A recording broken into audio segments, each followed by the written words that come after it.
بسم اللہ، الحمدللہ والصلاۃ والسلام علی رسول اللہ۔ اسماء حسنہ انگلیوں پر سیکھیے۔ سبق نمبر 23، الوارث، المحیط، الواسع، الحفیظ۔ ہم آیت الکرسی کے ذریعے نئے اسماء سیکھ رہے ہیں، تو پہلے سیدھے ہاتھ کو آڑھا رکھیے اور آیت الکرسی کو پڑھیے متعلقہ حصوں کو دباتے ہوئے۔ پچھلے سبق میں ہم نے 2 نام سیکھے، الحی القیوم۔ اب ہم 4 نام سیکھیں گے آیت الکرسی کے دوسرے ٹکڑوں کے تحت۔ جیسے لہو ما فی السماوات و ما فی الارض، اسی کا ہے جو کچھ آسمانوں اور زمین میں ہیں، تو وہی بادشاہ بھی ہے، وہی وارث ہے، تو الوارث یہاں سے ہم نیا نام لیں گے۔ اس کے بعد ولا یحیطون، نہیں احاطہ کر سکتے کسی چیز کا، تو المحیط یہاں پر یاد رکھیے۔ وسع کرسیہ السماوات والارض، وسع سے الواسع، اس کو یاد رکھیے۔ ولا یؤودہ حفظہما، حفظ تو الحفیظ یہاں یاد رکھیے۔ تو 4 نام ہیں، الوارث، المحیط، الواسع، المحیط۔ ان کی اب تفصیل لیں گے ہم۔ الوارث، ہر چیز کے فنا ہونے کے بعد اللہ باقی رہے گا، وہ سب کا وارث ہے۔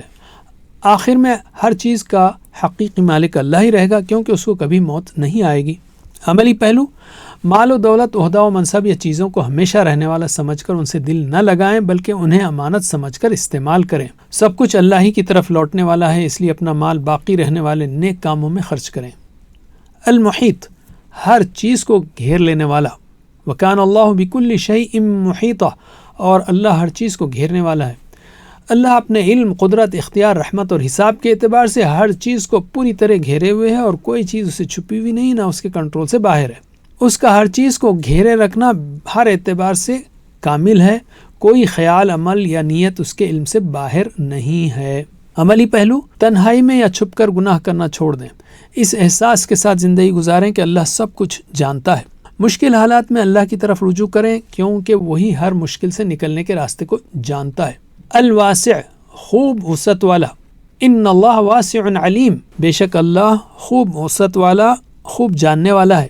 اللہ کی وسعتوں کی کوئی حد نہیں، اپنی رحمت، مغفرت، رزق، علم، قدرت اور عطا و بخشش کے اعتبار سے اس کی کوئی حد نہیں، نہ کوئی چیز اسے محدود کر سکتی ہے، اور نہ ہی اس کے خزانے کبھی ختم ہو سکتے ہیں۔ عملی پہلو، اللہ سے بڑی بھلائیوں والی چیزیں مانگیں اور ہمیشہ پر امید رہیں۔ اپنے گناہوں یا کمزوری کی وجہ سے اللہ کی رحمت کو محدود نہ سمجھیں۔ ہر ایک کے ساتھ کشادہ دلی اور نرمی کا سلوک کریں، اور جس چیز میں اللہ نے وسعت رکھی ہے اس کو تنگ نہ بنائیں۔ الحفیظ، ہر چیز کی حفاظت کرنے والا۔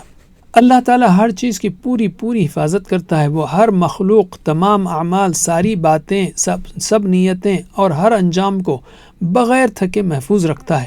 اس کے پاس کوئی چیز نہ گم ہوتی ہے، نہ ہی وہ بھولتا ہے۔ عملی پہلو، ہم جتنا زیادہ اللہ کا خیال رکھیں گے اتنی زیادہ اللہ ہماری حفاظت فرمائے گا۔ حدیث میں ہے احفظ اللہ یحفظک، اپنی عبادتوں، امانتوں اور دین کی حفاظت کریں، اور اللہ سے دعا کریں کہ وہ آپ کے ایمان، خاندان اور کردار کی حفاظت فرمائے۔ تو 4 ناموں کو دہرائیے مختلف انگلیوں پر۔ الوارث، المحیط، الواسع، الحفیظ۔ الوارث، المحیط، الواسع، الحفیظ۔ الوارث، المحیط، الواسع، الحفیظ۔ وجزاکم اللہ خیر، والسلام علیکم۔